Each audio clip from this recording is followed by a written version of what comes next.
Ce journal vous est offert par le FPI, Fonds des promotions de l'industrie, votre partenaire privilégié pour la réussite de vos projets.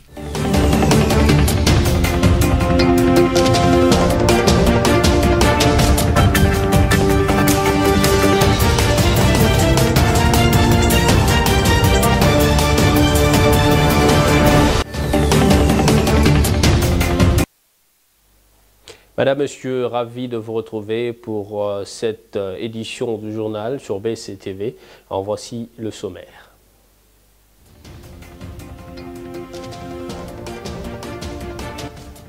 Pour l'année 2023, l'armée de la République démocratique du Congo est classée 72e sur 145 pays pris en compte au monde et 8e en Afrique pour l'examen annuel du Global Firepower. La nation détient le score de 1,3055. L'enrôlement des électeurs en Ituri aura lieu à partir du 16 février de l'année en cours. Des agents électoraux sont depuis lundi en formation de 7 jours pour le renforcement de leur capacité afin de produire un travail de qualité. Et la visite du pape François est confirmée en RDC. Il arrive à Kinshasa le 31 janvier pour un séjour qui ira jusqu'au 3 février de la même année. À cet effet, une grande campagne de communication a été lancée par les autorités congolaises à 22 jours de l'arrivée du souverain pontife. Encore une fois de plus, bienvenue à tous. Pour l'année 2023, l'armée de la République démocratique du Congo est classée 72e sur 145 pays pris en compte pour l'examen annuel de Global Firepower. La nation détient le score de 1,3055. La RDC, qui occupait la 76e place sur le rang mondial en 2021, a donc progressé de 4 places en 2023. Classée 72e sur 145 pays pris en compte pour l'examen annuel du Global Firepower, la RDC figure sur la liste de pays sélectionnés du classement 2023 des forces militaires de 145 pays dans le monde. Au niveau africain, la République démocratique du Congo occupe la 8e place sur 37 pays répertoriés. L'Égypte reste la première puissance militaire africaine. Ce pays d'Afrique du Nord occupe le 14e rang à l'échelle mondiale sur un total de 145 pays étudiés avec un score de 0,2224 points d'après les classements qui se basent sur 60 critères dont le nombre de militaires actifs, la force navale, la disponibilité du carburant pour les opérations militaires, le budget consacré à la défense et à la flexibilité logistique. Au niveau mondial, selon Global Firepower, les États-Unis demeurent la première puissance militaire mondiale en 2023 devant la Russie, la Chine, l'Inde et le Royaume-Uni. Par ailleurs, le site américain Global Firepower se base sur une cinquantaine de critères permettant tant aux nations plus petites que celles plus avancées sur le plan technologique de rivaliser avec une plus grande ou un autre moins développé. Et puis, le Rwanda ne va plus accueillir les réfugiés congolais sur son sol. C'est le président rwandais Paul Kagame qui l'a affirmé lundi dernier dans un discours devant les parlements de son pays. Dans ses propos, Paul Kagame a fait savoir que le Rwanda ne peut pas porter le fardeau des réfugiés venus de la République démocratique du Congo. On l'écoute. This is not Rwanda's problem. Ce n'est pas le problème du Rwanda. And we are going to ensure that Et nous allons nous assurer que tout le monde prenne conscience que ce n'est pas le problème du Rwanda, en commençant par dire à tous ceux qui pensent que c'est notre problème et non pas celui du Congo. Premièrement, retirez les Congolais qui sont ici. first of all, remove these Congolese from here. Ceux qui arrivent tous les jours, à cause des actions de leur gouvernement et des institutions qui disent que le gouvernement ne fonctionne pas correctement, ce n'est toujours pas mon problème. Et si c'est mon problème, c'est le vôtre aussi, la communauté internationale, car c'est à eux que je m'adresse. C'est autant votre problème que le mien. Mais je refuse que le Rwanda porte ce fardeau et soit insulté et maltraité tous les jours à ce sujet. Repense du berger à la bergère, le député national et président adjoint de la commission droits de l'homme de l'Assemblée nationale de la RDC, Jacques Njoli, a quant à lui demandé au président rwandais Paul Kagame de plutôt quitter les arrières des rebelles qui déstabilisent l'Est de la RDC. Les députés nationaux, Jacques Njoli, est joint au téléphone par votre rédaction. Cette déclaration, je ne dirais pas une bonne nouvelle, cette déclaration de M. Kagame, ça vaut ce que ça vaut, mais à condition que le Rwanda ne soit pas la source de désordre qui règne dans la région des Grands Lacs. Lui-même a été réfugié en Ouganda, ça lui a permis de venir faire ce qu'il a fait au Rwanda. Donc il est important que chacun des États, y compris le chef de l'État, évite de créer les conditions de production des réfugiés. Ceux qui se réfugient ne le font pas de bon cœur, mais parce que derrière tous les conflits qu'il y a en RDC, que ce soit en 94, ce qui nous a amené les premiers contingents des Hutus et autres, ça nous a créé des problèmes. Ensuite, la guerre dite de CNDP ou autres mouvements RCD, mais tous ces mouvements viennent du Rwanda, donc ils sont sous l'instigation du Rwanda, y compris les derniers mouvements F23, ce sont les Rwandais, c'est l'armée rwandaise qui est là. Donc ça ne sert à rien de faire de grosses déclarations, il doit d'abord respecter la souveraineté des autres, à commencer par la souveraineté de la République démocratique du Congo, comme ça il n'y aura pas les réfugiés. Et en termes de réfugiés, nous avons toujours fait en sorte que les FDLR ou autres groupes étrangers qui sont chez nous rentrent au Rwanda, mais le Rwanda n'a jamais voulu avoir un dialogue sérieux avec les FDLR, donc les FDLR posent beaucoup plus de problèmes en RDC qu'au Rwanda. Donc il est important que le Rwanda puisse avoir une attitude responsable à l'évitant d'être la source, n'est-ce pas, de tous les désordres et des instabilités qui génèrent, n'est-ce pas, les mouvements de population. Toujours dans le même chapitre, les Congolais, précisément ceux de Kinshasa, du moins quelques-uns rencontrés par votre rédaction, ont également exprimé leur point de vue sur cette affaire. Ils sont au micro de Roger Matadi. Attaque Congolais, Azuba décision bien, il faut que vous ayez bandakana. Pokotala nenge bando na biso bazokufa na este wana mutineti président Kagame ba décision il faut zonde bandakala po bando na biso bazokufa belé Kagame azobomisa biso Kagame na ba M23 ba batumoko na bando na biso ndambu bazakuna ba mizongela po pe bakufa na este ba peka bando na biso neso na Rwanda kuna ba mizongela na bango po to bunda peka bitumo normal. C'est une décision logique pour le président rwandais parce que lui on l'accuse le meurtrier du peuple congolais et il ne peut plus accueillir ce peuple qu'il est en train de tuer. À mon avis, c'est logique. Qu'il prenne une décision de refuser ou pas, ça ne m'intéresse pas. C'est un monsieur qui est mauvais et vis-à-vis de notre population. Et je ne peux plus compter à lui. Je ne peux plus compter à lui en tant que population, en tant que Congolais. Je ne peux plus compter à lui. Si on laisse partir notre peuple sur son sol, donc sur le sol rwandais, donc nous sacrifions notre population davantage. Bon, la décision du président rwandais n'est pas une bonne décision parce que bon, un jour, ça peut aussi leur arriver qu'on puisse recevoir aussi les réfugiés rwandais ici au Congo. D'ailleurs, vous vous souviendrez qu'il y avait les Tutsis qui sont venus du Rwanda, là où l'histoire a commencé, à l'époque de Mobutu. Il a été obligé de recevoir ces réfugiés-là et aujourd'hui ça nous cause de problèmes. Bon, en tout cas, en conclusion, moi je trouve que ce n'est pas une bonne décision, ben voilà. Tout à fait autre chose à présent. Depuis le week-end dernier, le rapporteur adjoint de la centrale électorale, Paul Moindo, a clôturé la supervision managériale de centres d'inscription, d'identification et enrôlement des électeurs de la commune de Ndjili. Ce dernier a visité au total 22 centres d'enrôlement à l'antenne de Ndjili pour les journées du jeudi 6 et vendredi 7 janvier 2023.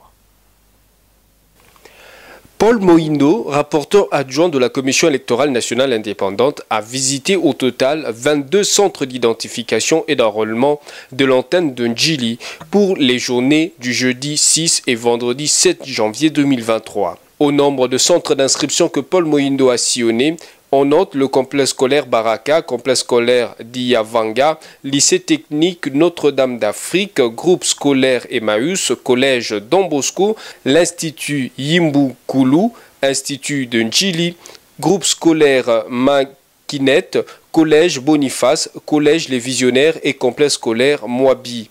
À cela s'ajoute le lycée Sainte-Germaine, l'épée Kamina, de Sonapangu, des Liti Ndjili, de l'école Kimbanguiste, le groupe scolaire Daniel, le groupe scolaire Kinzwana, collège Vegas, école Kifuma, le complexe scolaire Lulendo au quartier Nef, qui a été délocalisé pour l'institut technique Likassi depuis le 25 décembre 2022, et enfin l'école Likassi. Lors de son passage, les agents du centre d'inscription d'Iavanga ont été pris la main dans le sac. Des sanctions exemplaires ont été données à ces agents qui acceptent de pots de vin. Nous avons reçu les cas de dénonciation des populations. Certains agents recrutés par la CENI qui sont en train d'exiger de l'argent aux requérants. Et en venant, nous sommes venus, nous avons trouvé des témoins. Des cas d'un élève, d'une élève et d'autres personnes qui ont témoigné avoir donné de l'argent. Nous sommes venus, nous-mêmes nous avons vérifié, on a trouvé qu'il y a une fiche qui était mal remplie et le requérant disait qu'il a eu des témoins et que les témoins étaient son père, mais quand on a vérifié sur la fiche, le nom qui est là n'était pas le nom de son père. Et donc on a remarqué effectivement que les cas dénoncés par la population étaient des cas avérés. Sur le champ, je n'ai pas hésité. Comme vous le constatez, ces agents vont être échangés à l'instant même. Selon le rapport de synthèse journalier, dans un seul passage effectué lors de cette visite de supervision de ce des derniers jours, 1775 personnes se sont fait enrôler, dont 748 hommes et 1027 femmes. Le moment fort de cette tournée, c'est l'engouement de la population venue au nombre devant le centre d'inscription. Les habitants de Ndjili veulent à tout prix avoir leur nouvelle carte d'électeur. L'équipe des experts de la CENI a formulé des recommandations pour l'amélioration de l'opération d'identification et d'enrôlement des électeurs, notamment le respect de la file d'attente et la rapidité. Tout juste après cette ronde effectuée par le rapporteur adjoint de la centrale électorale, Paul Mohindo, dans les centres d'enrôlement et identification des électeurs de Ndjili, les habitants de ce coin et certains responsables des centres d'enrôlement se sont exprimés. On les écoute. Ok, d'accord, je m'appelle, je suis l'honorable Moabi Steve, Moabingaliem Steve. Je suis élu de la circonscription de la commune de Ndjili. Je suis venu ici pour retirer ma carte d'électeur. Voilà, donc je l'ai retirée en bonne et due forme. D'abord les impressions, c'est vraiment fait des bonnes impressions parce que je l'ai dans la rapidité. Et puis l'équipe en place est vraiment expéditive. Donc je me suis enregistré et puis je suis passé pour la capture, pour la photo et tout s'est passé dans le bon et dans la convivialité. Bon, les impressions par rapport à la carte, nous avons bien suivi le président de la CENI. Donc la carte, c'est super. Et bien que les photos soient en noir et blanc, mais c'est mon visage. Quand je regarde mon visage, je vois vraiment, je le reconnais. Et je sensibilise aussi la population de Ndjili à s'enrôler massivement pour aller aux élections, et parce que s'enrôler est un devoir civique. Et le vote en est encore un autre. Je suis chef de quartier. Tout le jour je suis là, et la CENI, d'abord le bureau était installé dans une salle,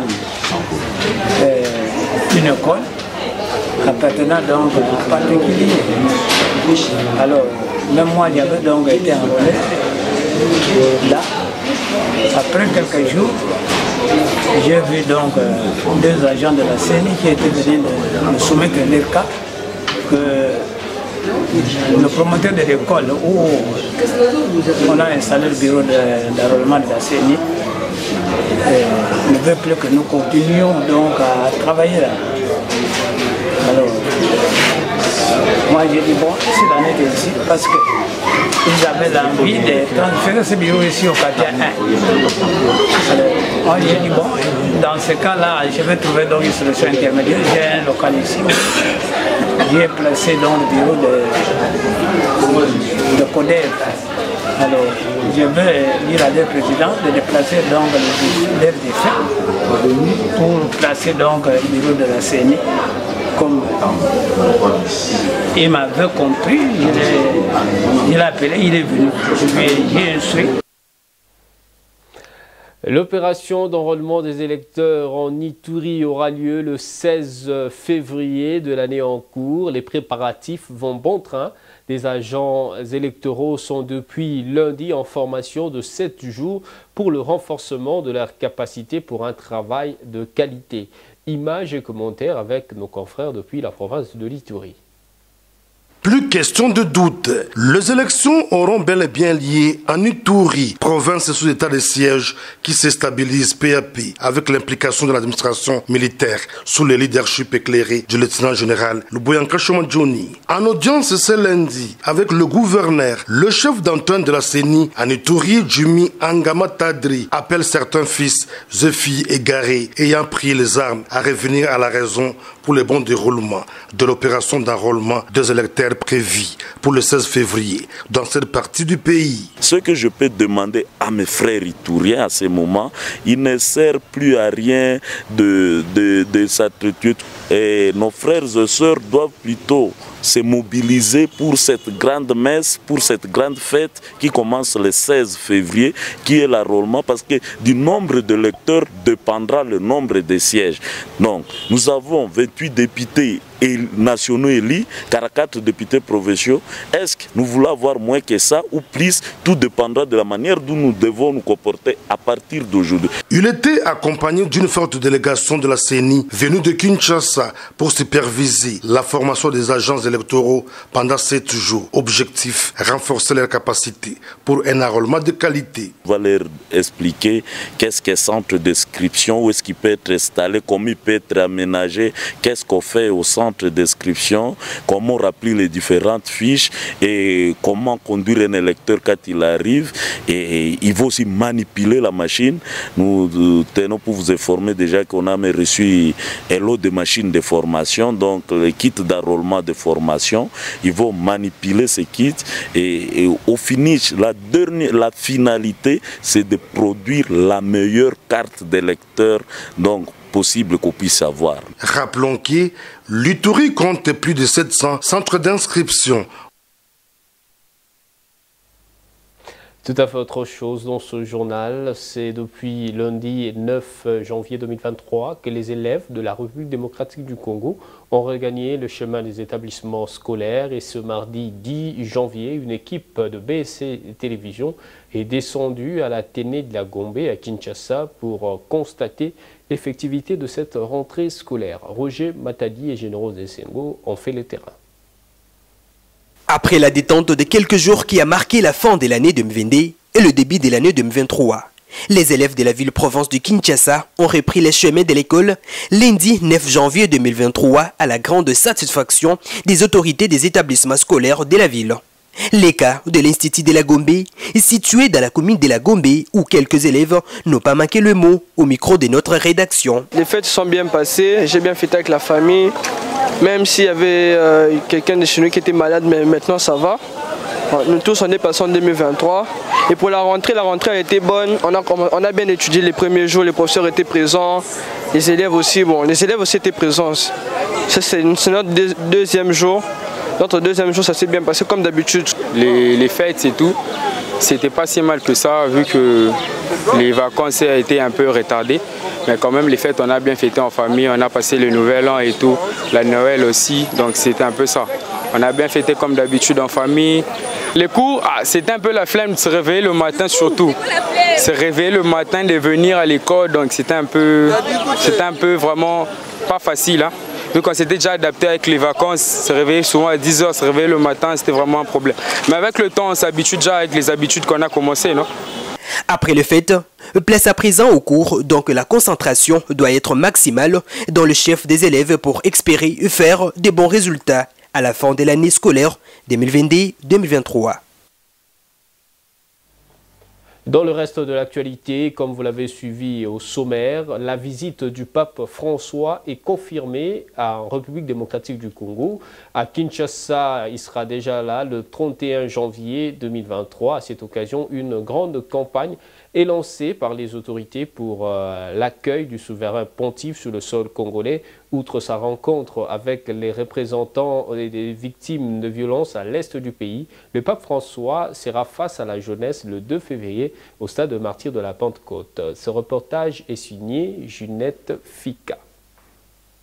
Bonne nouvelle, la visite du pape François est confirmée pour ce 31 janvier, un séjour qui ira jusqu'au 3 février 2023.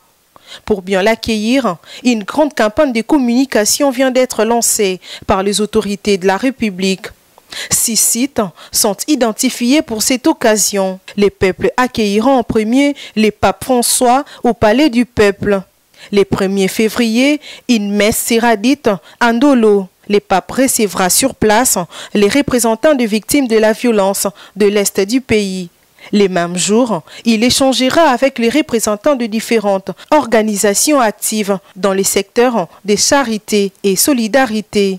Les jours suivants, donc les 2 février, les avant-midi, le pape François sera au stade de Martyrs face à la jeunesse congolaise. Les après-midi, il sera à la cathédrale Notre-Dame de Kinshasa pour échanger avec les prêtres, les sœurs religieuses, les diacres et autres. Et ensuite, le 3 février, il échangera avec les évêques dans la matinée. Entre-temps, les chrétiens en général et les chrétiens catholiques en particulier, très mobilisés à accueillir le pape au sol congolais. Et face à cette bonne nouvelle de l'arrivée du pape François en RDC et sa rencontre au stade de Martyrs avec la jeunesse congolaise, quelques jeunes rencontrés sont très heureux et impatients de voir le souverain pontife fouler le sol quinois. Ginette Fika, encore une fois de plus. C'est un grand événement qui aura lieu pour la première fois ici au Congo et je crois que ça aura un impact dans tout le plan.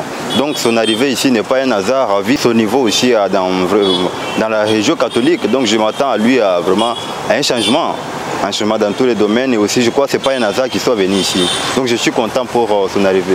Déjà qu'on nous annonce qu'il va venir, je sens que ça pourra aussi être quelque chose de bien par rapport à certaines situations qui ont frappé notre pays, par-ci, par-là, je crois.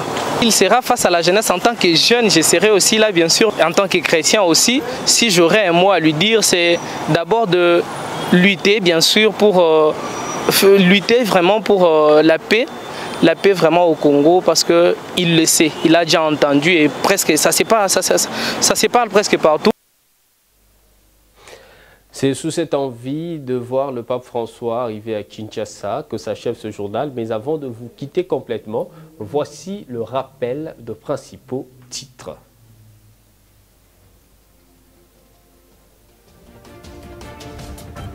Pour l'année 2023, l'armée de la République démocratique du Congo est classée 72e sur 145 pays pris en compte au monde et 8e en Afrique pour l'examen annuel de Global Firepower. L'enrôlement des électeurs en Ituri aura lieu à partir du 16 février de l'année en cours. Des agents électoraux sont depuis lundi en formation de 7 jours pour le renforcement de leur capacité afin de fournir un travail de qualité.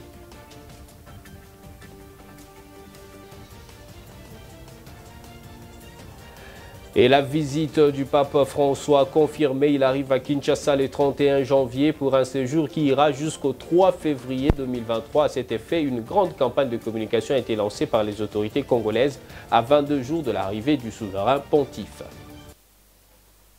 Mesdames, Messieurs, ce journal est complètement fini. Merci de l'avoir religieusement suivi. Restez fidèles à nos programmes. On va se retrouver la fois prochaine. Merci et au revoir.